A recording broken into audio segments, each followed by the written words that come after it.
Sono sveglio. Deve esserci della magia. Qui, nel momento del bisogno. Babo Shaga!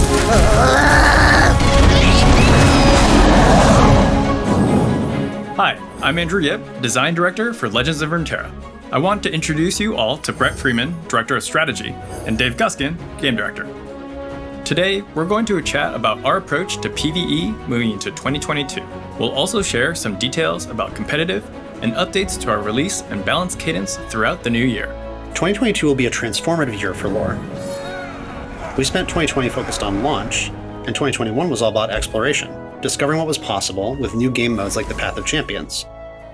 But now that we've laid the groundwork, we want to build on everything we've learned. And from what we've seen, you're ready for that too. In fact, more of you are playing the Path of Champions than all other game modes combined. And we've also seen nearly double the amount of players since the mode launched. We hear you loud and clear, and we're already exploring ways to improve the features you're enjoying most. Before Dave walks you through how we'll do that, let's take a look at some highlights since launch. A Bridgewater funziona così.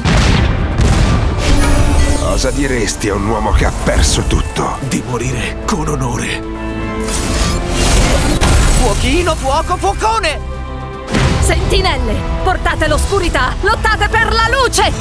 Oh cielo, quale sarà il protocollo giusto? Il domani non è mai stato così bello! Alan is your first ever Legends of Runeterra World Champion. It's awesome to see all the enthusiasm, and there's so much more to look forward to. Heading into 2022, the team is focused on bringing you even more storyful adventures and refining the single-player narrative experience with new champions. Then, later this year, we're going to shift our attention to new PvE features, so there are always exciting challenges waiting for you. The Path of Champions was our first attempt in introducing this type of progression system, and since launch, we've learned a lot from your feedback. With that in mind, we're planning to remake the game mode to be even more immersive and rewarding in the next release. Instead of playing through the same campaign for all champions, we want to give each champion an experience unique to their story. And progression will mean more than just leveling up or getting new relics. You'll be able to chase specific items for new builds and customize how your champion legend plays through upgrades that are more intentional. For example, maybe you want to swap cards in your starter deck, or change to improve your passive powers.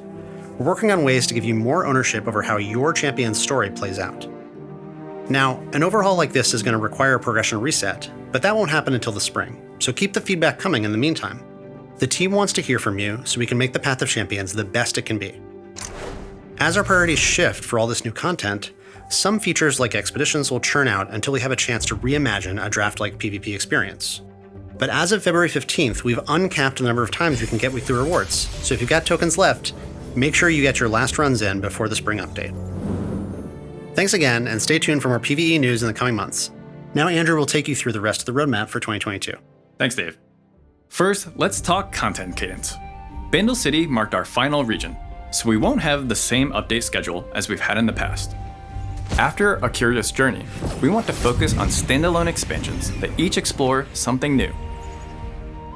These won't always be the same size or even shape, and they'll add champions to both PvP and PvE. It's important to highlight that Runeterra is so much more than just a collection of regions. There are many champions who wander from place to place or have conflicting loyalties, champions that could also bring unique mechanics and depth to gameplay. We're calling these Runeterra champions, and they'll break out of traditional region rules. So how do these Runeterra champions work? Well, luckily, one of them has kindly offered to give you a peek behind the curtain. You've probably heard of him. Jin the Virtuoso. L'arte richiede una certa crudeltà.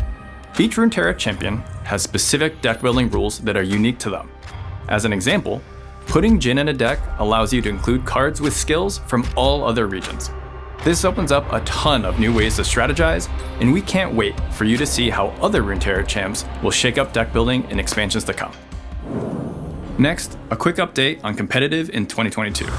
Seasonal tournaments are here to stay, and the best players on each shard will be able to compete for prizes, glory, and a chance to enter into our 2022 World Championship. However, this year, we're no longer holding official broadcasts for each seasonal tournament. Instead, we're going to double down and devote all of our efforts to Worlds this year to make sure it's the best experience possible. Lastly, I want to talk about our balance cadence. We just saw a massive balance patch drop with over 30 new changes, and you can expect more patches like this every other month. Thanks to your input, we've brought some familiar faces and strategies like Control back into the limelight, and also adjusted some archetypes to more reasonable power levels, like Azarelia, Yordles, and Kinka Wayfinder, who as it turns out was really just 3 Teemos in a trench coat. Niente di meglio dell'aria aperta! Beyond our updated cadence, we're always keeping an ear to the ground to solve emergent issues, even if they fall outside of a scheduled patch window. So keep that feedback coming, and the team will keep making adjustments so the game stays fresh and fun to play. Now here's Brett to wrap things up. With all the new content Andrew just talked about, we know you're wondering about rotation. So here's the official stance. It's complicated, especially for a game like ours, which relies on champions and their supporting cards. We understand the problems that rotation can solve and are keeping a close eye on them. By the way, you might have noticed a different loading screen last time you logged in. Or maybe you used the colorblind mode released last year. Or seen how Click UI has expanded beyond labs for better accessibility. We definitely want to keep releasing these kinds of quality of life updates where we can in 2022. Finally, let's take a look at where personalization is headed this year. We want to continue making richer, more dynamic skins that have custom animations. Avanti, gente! L'orizzonte ci chiama! Saranno I baffi? Chi lo sa? Sono più luminosa che mai! We're also planning to add themed champion spells to all of the existing epic skins in April. Additionally, we'll release free Arcane Jinx and Vi skins to celebrate LoR's 2nd anniversary in that same patch. Lastly, if you're enjoying the Arcade Battle event, keep an eye out for more events later this year, including Pulsefire in the spring. That's all we can tell you for now.